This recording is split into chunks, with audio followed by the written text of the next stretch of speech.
Morning, Tri-Cities. It's Friday at 9 o'clock and it's time to get back to Coffee with Karl.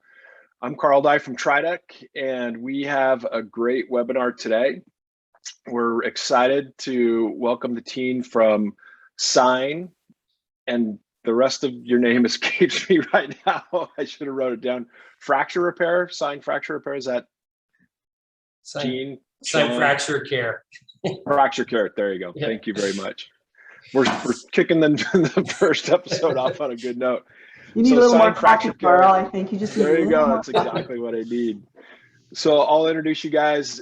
Jeanne Dillner is the CEO of Sign. Jeanne, thanks for joining us this morning. Glad to be here. You bet. Sean Bradley is the production manager. Good morning, Sean, and thanks for the first assist. Probably won't be the last. Good morning. And Jeri Rosenthal is the programs and education manager. Good morning, Jeri. Morning. Well, thanks you guys for joining us. You have an amazing story to tell. You guys hosted me on a tour month and a half ago, something like that. And just really looking forward to this discussion that we're going to have. We'll kick it off with our coffee mug or coffee story. I've used this one before, but it's kind of a cool art type mug. I got it at a conference a couple of years ago in Spokane, and I just came back from Spokane. We had the Washington Economic Development Alliance summer meeting there, and it reminded me of being in Spokane. That was at the Davenport. It's kind of, you know, the old historic hotel and stuff. And so I thought that was a good mug for the week that I've had. Doesn't necessarily relate to our discussion, but it just was top of mind. So that's my mug. Jeanne, you want to go next on your mug story? Sure. I broke my arm, and so Sean bought me a mug where skeletons are sharing a humerus fracture. And so anyway, it was funny and punny at the same time. The mug was funny, but the humerus fracture was not, right? No, that hasn't been as funny, but yeah. I certainly have a lot more empathy for the Sign patients because they really need the help that we provide, and I'm really glad that we've been able to reach so many patients since 1999 when Sign was founded. It's amazing, and a perfect tie-in with the mug for sure. Mm-hmm. Sean, how about you? Do you have a mug or mug coffee story for us this morning? Well, I don't know about you guys, but our family is kind of a fan of Parks and Rec. If you've ever watched that show, and my daughter bought me this mouse rat cup. It's probably backwards, but she left it in my car one day, and I just laughed, and we got each other's humor. And obviously played by Chris Pratt, you know, Zandy Dwyer. And anyway, mouse rat cup, I couldn't pass it up. It's actually really huge. I mean, it's probably like 3 cups of coffee.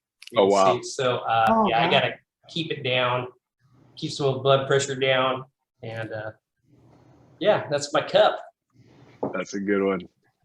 Jeri, how about you? Do you have a coffee cup story for us this morning? I have my Feliz Navidad mug here that my sister gave me for Christmas a couple years ago.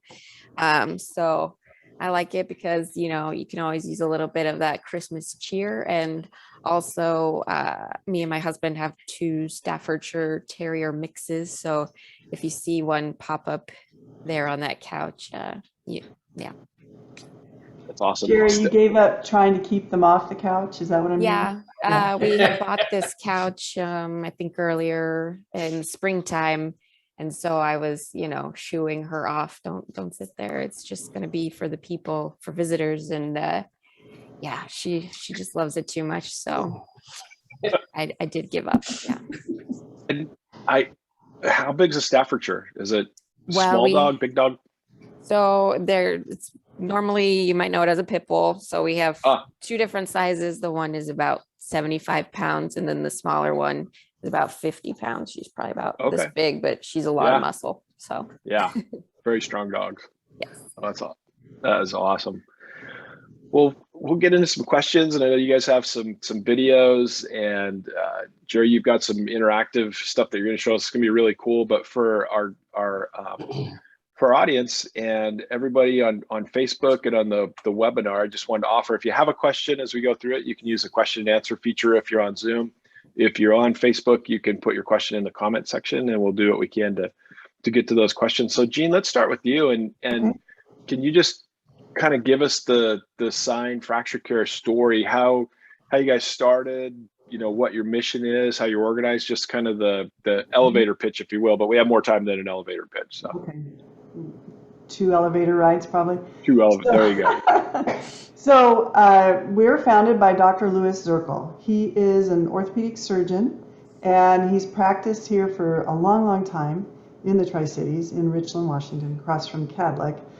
Early on in his orthopedic career, which actually kind of officially began in Vietnam War, he realized that people who are disadvantaged don't have access to good health care, and specifically orthopedic care. So when he got out of the war, he decided to devote at least a month of his vacation time to going overseas and providing training to surgeons in developing countries. And the first country he chose to do that in is Indonesia. And so he, along with other volunteers, were able to establish a training program, and they grew the program from 4 orthopedic surgeons to over 50. And when that happened, and every time he would go, he and the other volunteers would bring orthopedic equipment and show the doctors how to use the equipment on patients. So that he felt like they were well trained, and decided to move on to Vietnam, because many Vietnam vets feel they need to give back to that country. So, and he was one of them. And so he was starting that program, and decided to return to Indonesia after a few years to see how things were. Well, he discovered this man in the bed who had lain in traction. And traction means he had a broken femur, and there's a weight on traction that supposed to be keeping the leg out to length, and it doesn't really work. And the patient really needed an intramedullary nail, but when Dr. Zirkle asked the surgeon about it, he said, well, once you left, we weren't getting any implants, and there's no implants that we can buy in Indonesia, and even if there were, the hospital can't afford it, and neither can the patient. So that's when Dr. Zirkle realized he needed to change his course. And so he realized at that moment, you have to combine the implants with the education in order for the orthopedic training to be sustainable. So it took him several years, but he finally came to meet Randy Huebner, who's the founder of Acumed. They are also an implant company. They didn't make IM nails for legs, they made them for arms. And yes, I do wish I was eligible for one of those, but my break isn't that kind of a break, apparently. But they worked with Dr. Zirkle to develop the initial Sign equipment. And so Dr. Zirkle took it to Vietnam, to several different hospitals as a pilot project. His goal was to determine whether or not the sterile conditions were adequate. They were. Whether or not the surgeons would want to use it, they did. And then whether the administration would allow them to continue that. And the administration was very happy about that. So he came back from that trip realizing that we needed to go ahead and make them.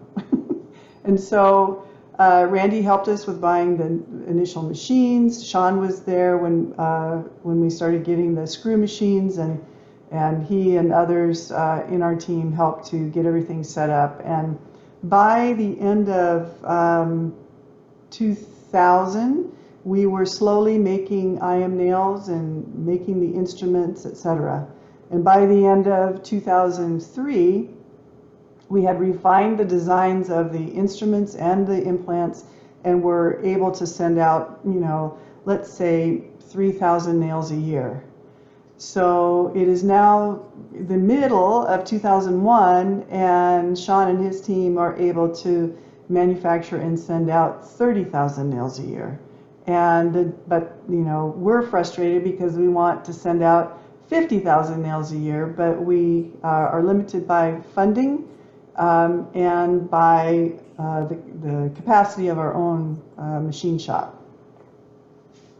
Great. And for our audience, and since I had the tour and I could see where you guys are at, but can you describe, when you say a nail, I assume it's an analogy. It's not an acronym that stands for something, because this is actually an implant, that a piece of hardware that kind of hooks both Right. ends of a broken bone together, right? Can you describe that a Right. little bit, Jeanne? So the product that we make is an intramedullary nail. It goes into the canal of long bones, and long bones are your femur, tibia. Yeah, Sean is showing it, There we and the go. humerus.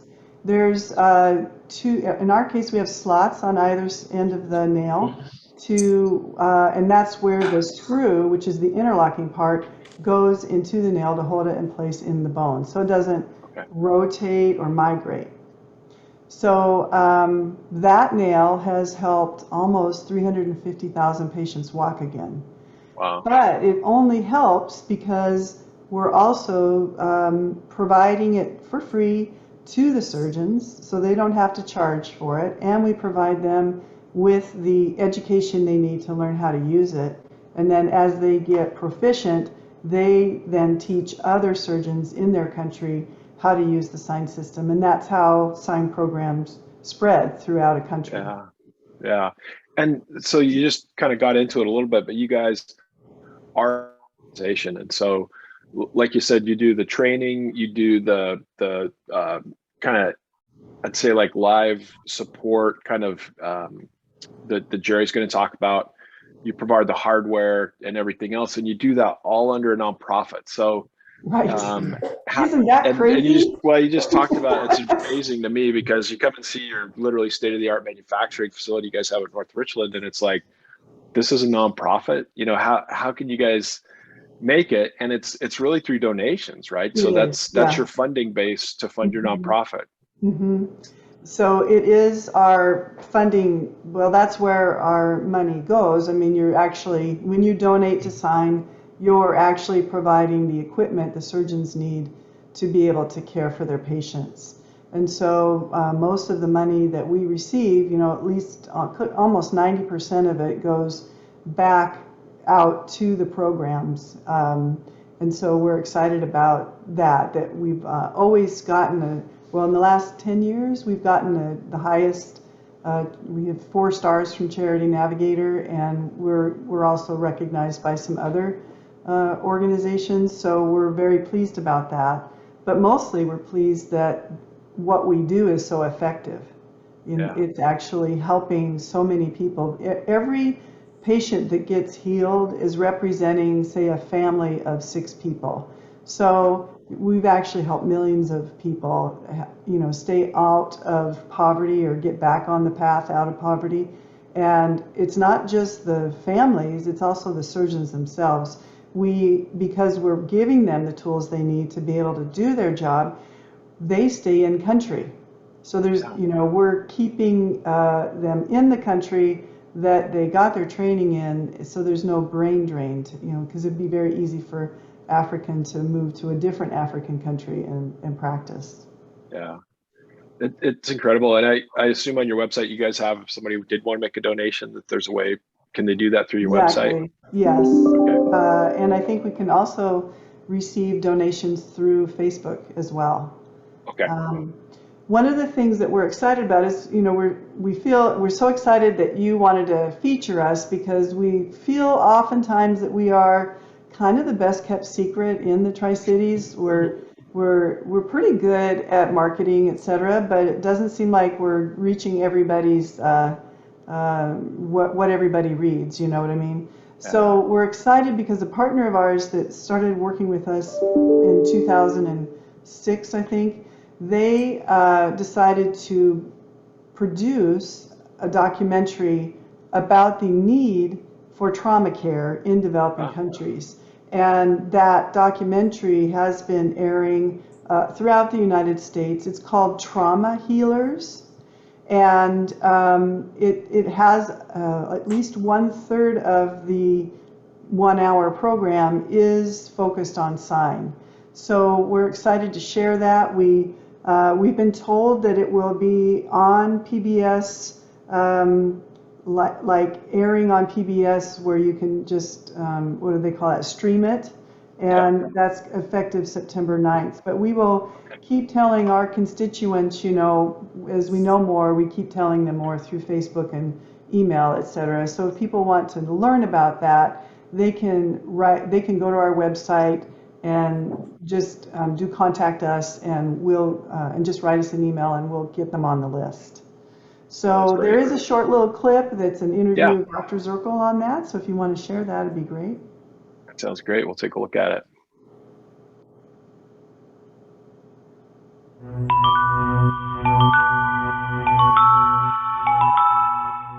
There are personalities that tell them what to do, and then there are personalities like Lou who guides them and lets them discover what needs to be done, but be there to help along the journey. We all have that spark of humanity that's equal. We have this connection because of a common goal. We have this connection because we've met each other as human beings, and we don't look at other aspects of who a person is. All we know is they're a good orthopedic surgeon helping the poor, and that defines them. I see people whose countries do not get along together, talking together and working together. It goes above all this politics. We have a higher mission.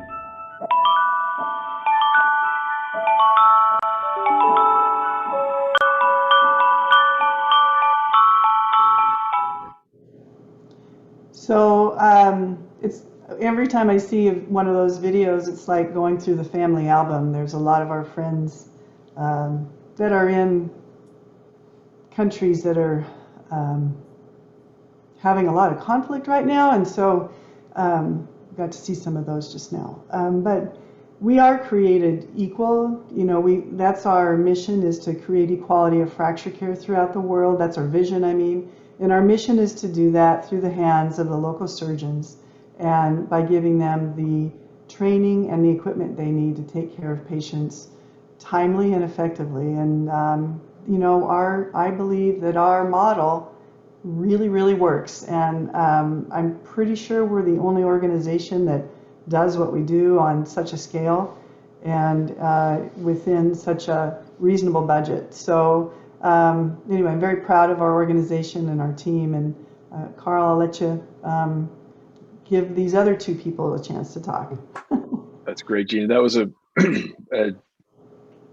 I really appreciate your model. Huh? Yeah.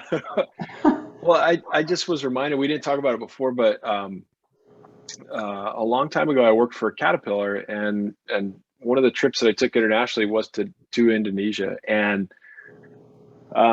you know, it was so, I mean, if you grew up in a first world country, or you know, the term for United States, North America, Europe, you have no idea what it's like what life is like in a country like Indonesia. And I just remember going there and just seeing people and interacting. And I think I was in a state of shock for like a week because everything's so different. And just the way that they live their lifestyles, what I saw in, you know, being in what was a small town, Pekanbaru, which had like 1 million people right on the Indonesian border, and going out, you know, into where they were doing forestry operations and would bypass the palm, you know, I mean, like everyone that works or is able to work is doing manual labor. And, you know, they have technology and heavy equipment that they don't have a lot of training on. And so they don't necessarily use it properly. And so I think the ability to have more accidents,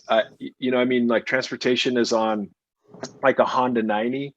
And it was just so ironic to me that they must have a law that if you're driving it or you're riding it, you're the operator, you have a helmet on, but then, you know, your wife and your 6 kids and your chickens that are hanging off the back, they don't have a helmet and they're all hanging off. And I got to imagine like there's got to be so many traffic accidents, for instance. So, you know, I think that's something that we don't really realize until you go see it, that there's probably a lot higher frequency rate for long limb, you know, fractures because of just the way that they live their life, or they have to live their life. So, yeah, I mean, I wanted to throw that out there because it just made me think about, you know, hearing the story again, that, yeah, you know, we take things like orthopedic surgery and, you know, fracture repair as for granted because the technology was built here, but it's such a great, you know, mission to be able to support what's going on and really the life that people in those countries are living, and a great way to help them change their lives, like you said.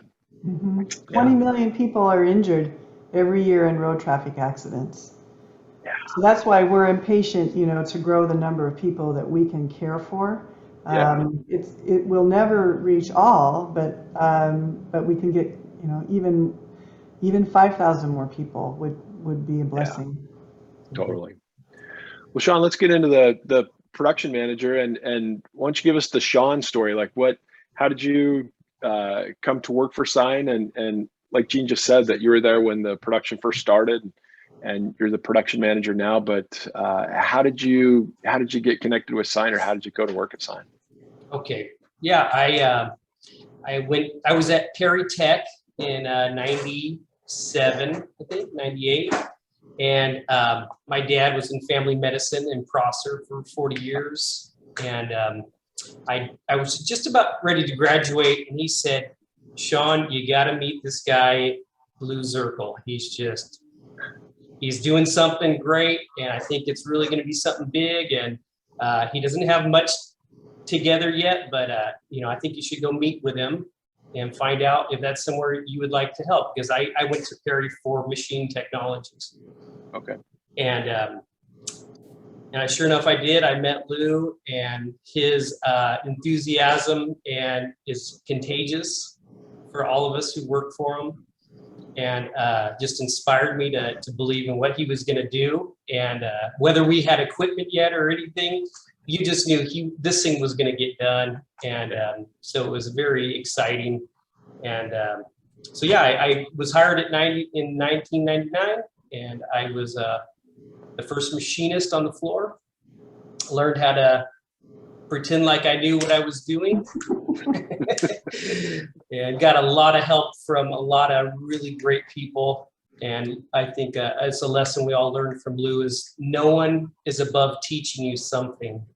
We can learn something from somebody at every turn, and we certainly did that.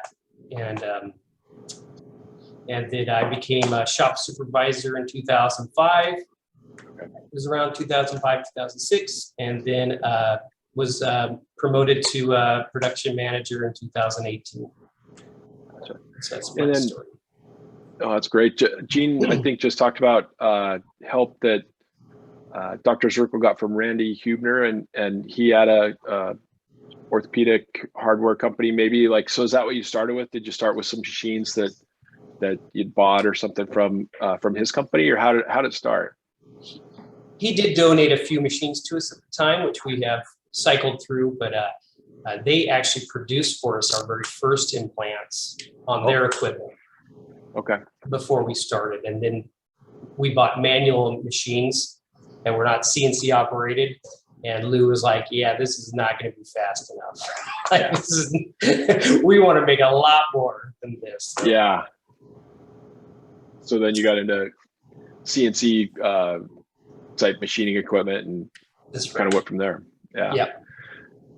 So can you just run us through your process? I mean, like, I know I was out there, and it's literally you guys are doing as a nonprofit what the really state-of-the-art machining technologies, but maybe you could even hold up the nail and describe the operation of what you do. Like, the metal comes in one door and what goes out the other. Yeah, we got a great video to show you, so you can kind of see the shop and see that kind of layout. But basically, we have 7 machines. We have 4 Swiss screw machines, which are basically very sophisticated lathes that are specific to making medical implants, long-term parts. And then we have 3 mills that make our instruments. So basically, we have 3 main implants, which are nails, screws, and plates, and a spattering of other little things in there. And then instruments for inserting and extracting those, which range from reamers to square parts that bolt together that help align during surgery. And so our bread and butter parts this is a intermedullary nail. And so you can see it's got holes and slots at each end. It is solid 316 stainless steel, which is surgical grade.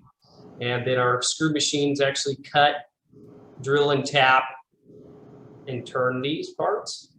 And these range in diameter and length. And then we also have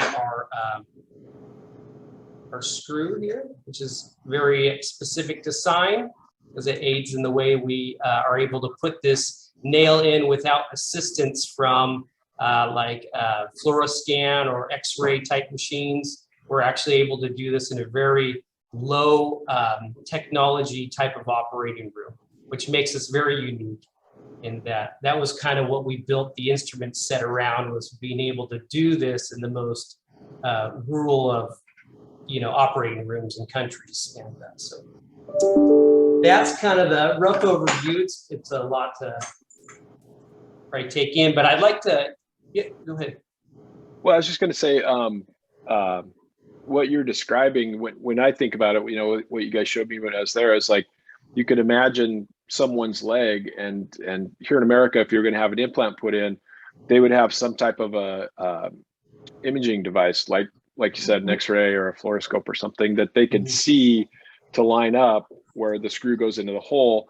But if you're in Indonesia, Vietnam, you don't have access to that technology. And so it's really cool. You guys basically built what I'd call a fixture that locates, so it's outside of the leg, and because it's connected to other parts of your mechanism, exactly where to put the screw in, and it's always going to line up every time, which is very practical, a lot cheaper, and just it fits the technology that's available in those countries. So it's pretty amazing, and I just wanted to throw that in because I'm kind of like a visual learner. I had the advantage of being able to see it, but yeah, let's get into that video and take a look at it.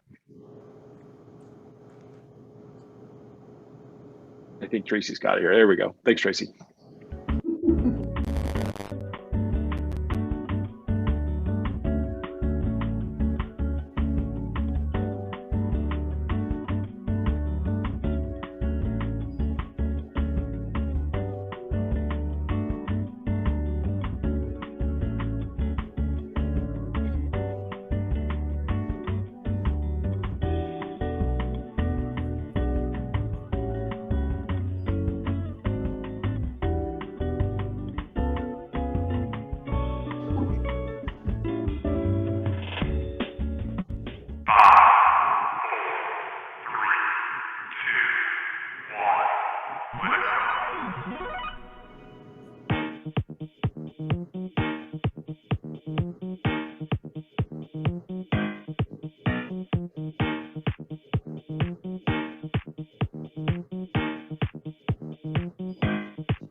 great.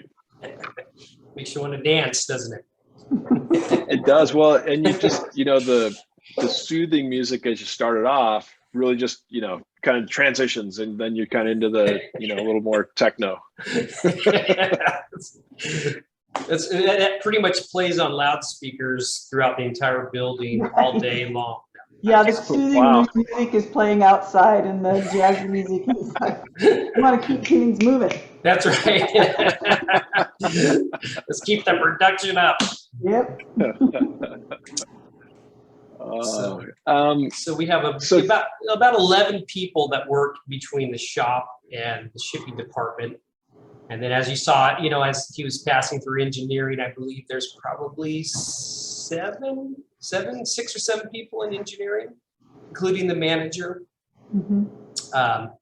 which is just a great team. We got some extremely smart people on our team and help us. We just work together very well in developing these new products and working out manufacturing issues and defects and how to make the best implants we can. And then we also have a quality control, which is 3 people. And they, look at all the product, are very serious about what product leaves our building is of the utmost quality. And so that's kind of the Yeah. And I think you guys told me this before, but the certification standard that you build to, and I was reminded of this seeing the laser etching or printing that you do on each part, like you give it a specific part number in the tracking and all the quality controls that you do. You guys manufacture to a standard that would or does meet FDA certification in the US, right? Like it's not like, yeah, we're FDA regulated, and we also are ISO 13485 certified. That's right. Yeah, which I mean, both from a medical pharmaceutical side and then from a manufacturing side, those are probably maybe the highest standards in the world. And so I think that's important to point out that even though you're a nonprofit, you're donating these devices to doctors and patients in third world countries. You're still manufacturing at the highest level that's out there. And I think that's what's really cool and unique. You're not just saying like, well, we're just giving it to these people. It doesn't matter. It does matter. It's to the same standard, the same level of healthcare that we'd receive in the United States.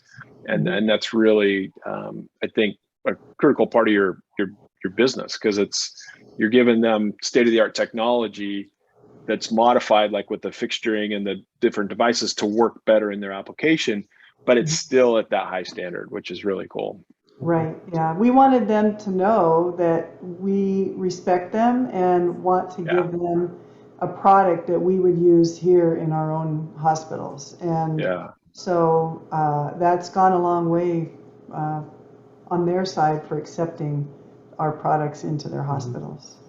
I think that's a great point, right? Because I mean, anytime I think you're dealing internationally and with different cultures and language and people, you want to make sure that you're approaching them on an equal basis, as you guys obviously do, that there isn't, that they know that you respect them as professionals and that you really care about their patients just like they do. And so that's obviously a great way probably to kick the conversation off. I would imagine that really starts to build a relationship when you go into different countries and start to work on the training side. Yeah. But before we go off of operations and production, Sean, Jeanne talked about, you're at 30,000 units now and you like to get to 50. Like what are some production bottlenecks? So is it, do you need just another set of machines? Like, do you need another production line, or is there something, that maybe, how can you make that 30 to 50 jump, or what are your ideas about how do you get there from a production standpoint? Yeah, so the constraints are people and machines and time. Yeah. And it's you can always add more machines, but it's very expensive. And but then you have to have more people and extending hours. Another thing we've looked at is extending hours, but then you have to, we do spend a lot of time training people on how we make our parts, and we're very particular in the way we do it. And it's not really easy to, when you put a lot of work into somebody, to build that team, it takes a lot of time. So you're going to have another shift. You got to have a really good person leading there and knowing how to deal with, issues on the floor. So, I mean, we've kind of shied away from that because of that, difficulty. And I think we've started to look to outsourcing a little bit. We believe that, if we can produce what we can here and to expand quickly, if we had to look at outsourcing somewhat, and it could be made at a cost that is equal to what we can make it for, then we don't have to worry about overhead. But that's one option. But then it's also, looking at increasing machine capacity and longer hours. Sure. Those are kind of our options we've looked at. Just to clarify, when we say outsourcing, we pretty much mean Washington. We're not going to attempt to go to local country. For sure. Yeah. Well, I mean, I just, again, because I was in your shop and just reminded of that of the video again, but it's obviously a huge part of your guys' culture and your mission is building that team, the training, working together as a team. And so, outsourcing would be a big decision, but I would imagine it still has to meet your mission. It still has to meet your quality standards. It still has to meet your team feel. So that's you bet.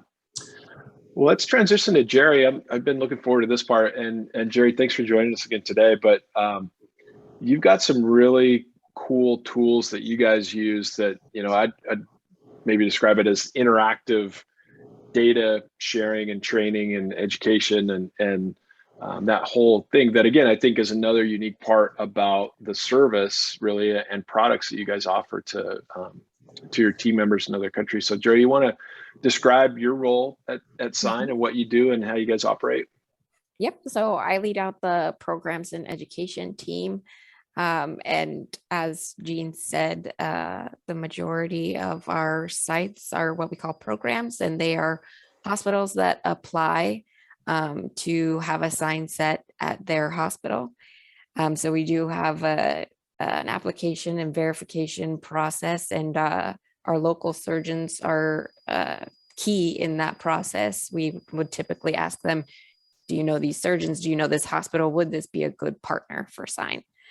So we want to make sure that, like the quality on our end is high and the quality on their end will be high as well. So right now we are in 55 countries in over 380 hospitals. And like Jeanne said, I think we're over 350,000 patients healed according to our website, actually, which is clap for us. Yeah. So I would say the cornerstone of our education side is really our surgical database. So we have a custom built database that the surgeons go to and log in and report their cases. So that's how we manage the resupply function. Every time they report a case, they report the patient data, what implants they've used, x-rays, and then the expectation is that they also follow up with the patient to make sure there's no complications and that healing is proceeding as expected. So we require 6 and 12-week follow-up, but we really do encourage that they follow to healing because that's where you're going to see the outcomes of your surgery. So I can go ahead and just share what our database looks like. And this is just test data. But this is what the surgeons go to enter all their case information. And you can see here, they put the patient information, and then you can go in. We don't see it yet though, Jeri. Oh, you don't? No, not yet. Let me make sure I hit all the right buttons. Yeah. There we go. Now? Yep. Looks like it's coming. Perfect. All right. There you go. So the patient information, the fracture information, any complications that they might have encountered, the implant information, there would usually be x-rays here, not these little placeholder images. And then the follow-up is the same. And the really cool thing about this is that Dr. Zirkle or another orthopedic surgeon from our board reviews these cases every single day, and provides comments, feedback, and mentorship to the surgeons via email comments. So those are going out to our surgeons every day. They're getting that feedback, and then they can also continue the consultation, if you will, right there via email to get further assistance. And so, Yes. and that, like you said, this is how you do the resupply. So if they want to continue on as a sign hospital or sign partner, they have to fill this out. And then that's how you track it. That's how you get the information. But do you guys know, or have you seen that having this requirement helps maybe at the hospital level with the follow-up? I mean, maybe you don't know, but because they have to meet this requirement, does it kind of almost help that hospital maybe adopt this type of professional standard or procedures? Any feedback like that? Yeah, we have heard that from other hospitals, that being part of the sign program elevates the standard of care throughout the hospital. So awesome. that's we're very happy about that. And another great feature of the surgical database is that we get patient stories this way. So we get to hear about, the circumstances of the patient's injury, what happened, and, the results of the surgery.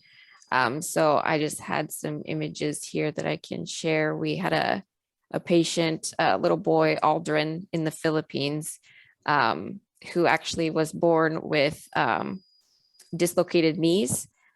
So this was him pre-surgery with his amazing surgeon, Dr. Jeanne.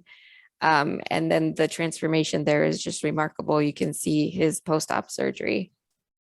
That's with the sign nails. So this is the kind of thing that we're doing and that we're getting to see every day, and it's great. That's amazing. I mean, it's, I think, a great example where it's not just injury or trauma type care, that it's also to do things like fix birth defects. That's great. Yeah. And I should say that, we really started out in long bone care, but we are always looking for opportunities to expand that care throughout the skeletal system. So we have 2 surgeons in Ethiopia that lead out a pelvic fellowship.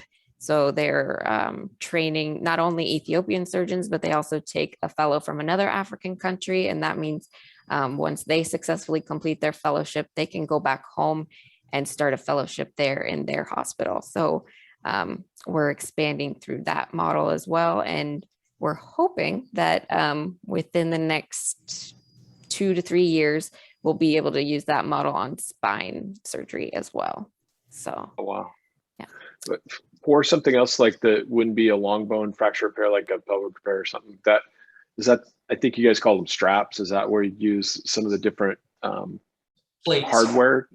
Plates. There you go. And we do some of our board members, like Dr. Rich Gelman. He's an expert in deformity correction. So he actually trained Dr. Jeanne in the Philippines. And he, in non-COVID times, would usually be traveling to different countries and holding conferences and seminars, that kind of thing. And we also have experts in Ponseti, which is a casting method to treat clubfoot in young children. Let's see. Am I forgetting anything major, Jeanne? Another important part of a surgery or fracture care is making sure that the tissue is healthy. So we also have training in wound care, various types of wound care, and then our engineers are working with Dr. Zirkle and other doctors overseas to look at ways to make infections either prevent or to enable patients to heal more quickly from infections. And they're also working on other data from the sign database showing the frequency of non-union, or where the fracture doesn't heal, and thinking of other types of plates that we could be developing that will help speed that up. So the whole goal is to be able to provide the surgeons with the tools and the training that they need to be able to provide effective and fast healing. Yeah. Jeanne, when you talk about that and the wound care and things like that, infection, are there other metals maybe that could be used in some of the hardware or something that might have an antimicrobial or antibacterial property or something? Or we have done some research, not a ton, but on applying silver to the nail, or even applying antibacterial products to the nail before insertion. Right now, we're more focused on if there's an open wound where you say you fall off your motorcycle and you have a compound fracture and the wound is open, how soon can you do surgery, and at what point is it safe to do surgery? We're looking at things like that, as well as what kind of products like honey or other types of products that can be used to reduce the infection or prevent infection of an open wound. We're also looking at, what's the other product, Jeri, that we do? The ultraviolet light. Yep. oh, ultraviolet, yeah. Yeah, so we're having these sort of studies, sending things out and having the doctors use them, and then it's more empirical right now because we're just trying to see what might work, and then eventually have like a publishable research done on it. Oh, wow. So I'm learning something here, like honey is a antibacterial, or I didn't know that. Yep. Wow. I'll probably stick with Neosporin myself, but it's good to know. I'm never doing some beekeeping. Your dog might. You don't want to have a lot of honey yeah. on it when you have dogs, so they're not quite as helpful that way. Right. The other thing that we're excited about, and we kind of touched on it in the video, was our BioSkills lab. We're very excited that hopefully by September it will be finished, and the issue now is being able to get sign surgeons to come over because of COVID. But we know we can use it for our own training, and people like Rich Gilman and other people from our board can come and do cadaver lab training and stuff. So we're excited about that because our engineers need to know just as much as the sign surgeons need to know. They need to have a better comprehension of what's going on with the tissue as well as with the bone. So, but the issues now are cadavers, because now that we're more open, there's a shortage of cadavers because everybody's starting to do their courses. But we're patient, and we're sure we'll get something that we can use to be able to do at least one of our webinars, have a cadaver training. We're excited about that opportunity. That's cool. Jeri's excited to see what it feels like to insert a sign nail, aren't you, Jeri? Yeah, so far I only got to go in the cadaver lab once, and that was with a plate. So now I'm ready for the nail. Yeah. Jeri, I was going to ask, with 350,000 patients that have gone through a sign procedure, and that database that you guys have, are there other things that you can or have or are thinking about doing with that data that might do everything that you're else doing on training and education and stuff for your doctors? Like, are there other ways that you look kind of in aggregate at that data? And I'm just thinking of, obviously data science is a huge field and everybody's using it nowadays. So are there other ways that you use that data, or what do you do once they log the information in, or how do you use the data? Yeah, I can go back to, as long as I hit the right buttons, I can go back to Okay. the screen share functionality. Let's see, is that showing on your screen? Yeah. Okay, so this is actually just an Excel tool that we've used to generate a 3D tour of sign programs that we like to use for open houses and tours, that kind of thing. So it shows all the different countries that we're in, and each one of these colored bars represents a sign program. And it's pulling data from the database. So you can, Zoom, you can see Somalia. We just started a program there this year. They've done 5 fractures so far. So you can dig into the data that way. and just explore the sign programs and what it is they're doing. So this is a pretty fun tool that people enjoy using. But as far as on the kind of business intelligence side, we do have a tool called Metabase that we use to report on the sign programs and to help manage those. So we can at a glance see how many fractures are being reported each year. We have our follow-up statistics here. And we use this on a daily basis in our decision-making and interactions with the programs. So I can, search by program name. And if I'm having a conversation with them, I could check, see how are they doing this year? Do they need assistance with anything? No, they're doing super great. So this is Nekemti in Ethiopia, and they are well on their way to doing even more surgery than they did in 2020. So it's these kinds of tools that help us get insight into things when we're thinking about issuing additional supplies, like another instrument set to help treat even more patients, or different implants like hip nails or compression screws, those sorts of things. Okay.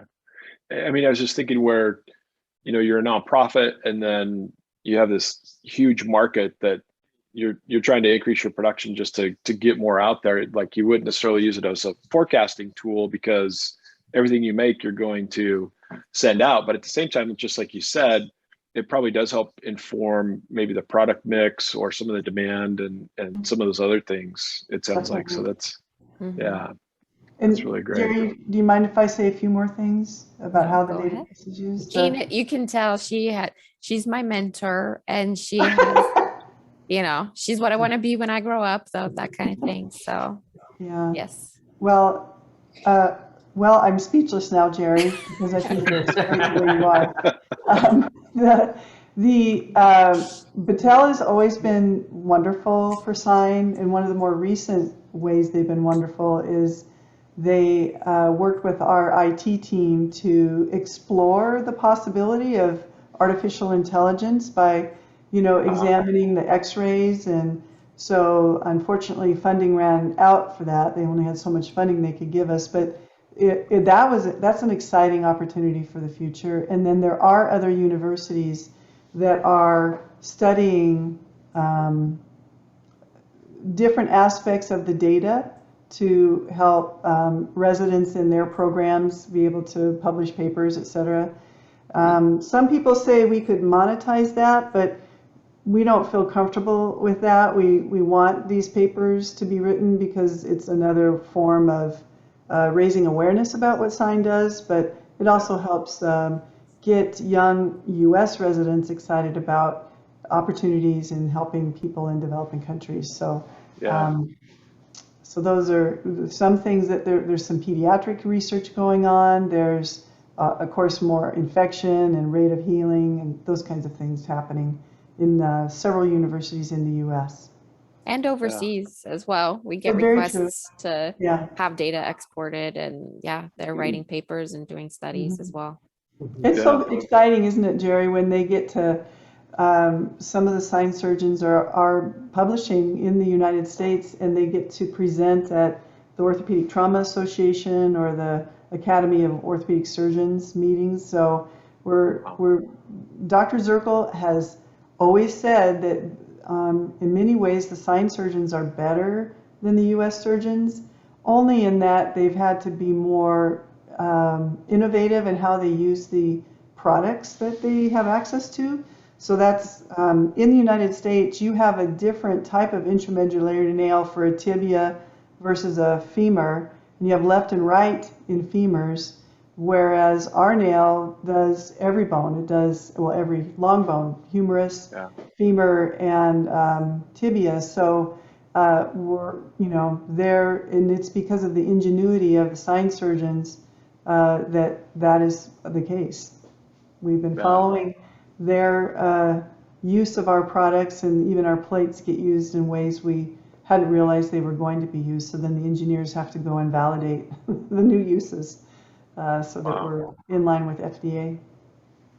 I think that's a great point. I think, there's probably an analogy in like learning and education. And I think I was just talking to a group of engineers last night, and as an engineer, the way education has worked up until now is that you have to learn all of the science and the math initially, and then you have to learn the process, how to mechanically or manually do everything that you do. But in today's world, if you're a mechanical engineer, you're designing something, you have software that calculates everything for you. So really you just, click your mouse and it comes up with the solution. But the training is, you need to know how to do every manual step going up to that. Right. And I think what you're talking about is that maybe in the US, if the way that you learn orthopedic surgery is based on this US system with all these different parts and how it works, and then access to x-rays and fluoroscopes versus the sign method, which is maybe more like you manually have to learn and do these things, it creates a different type of learning process. And then it also gives you more flexibility on how you can apply what you have learned, and because of almost like the way you learned it, sort of. So that I think that's really, really interesting. Wow. Yeah. Well, we are down to 2 minutes, and this has been really great. I mean, I knew we were going to have a great discussion after coming out and spending some time with you guys, but what an incredible story. And this is part of our Made in the Tri series.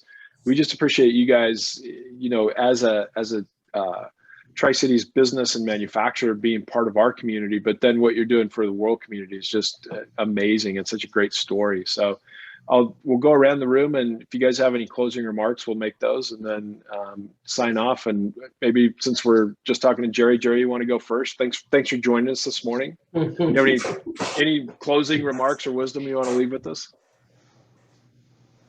I think the best part for me about working at Sign and why I love it is, like Dr. Zirkle says, we're a partnership, not a charity. So we really do meet the surgeons where they're at. We are in partnership together, and we're really most of the time learning from them. And that's really humbling. I love that. That's great. Thanks for your time this morning. Sean, how about you? Any closing remarks, or, now I'm forgetting the name of Parks and Rec. Any Parks and Rec? Yeah, probably not. I don't want to get myself in trouble. Thank you, Sean. Yeah, I just echo, I think we all at Sign just, we give 100%. And I think that we definitely feel very heart drawn to what we're doing. And it really does motivate our,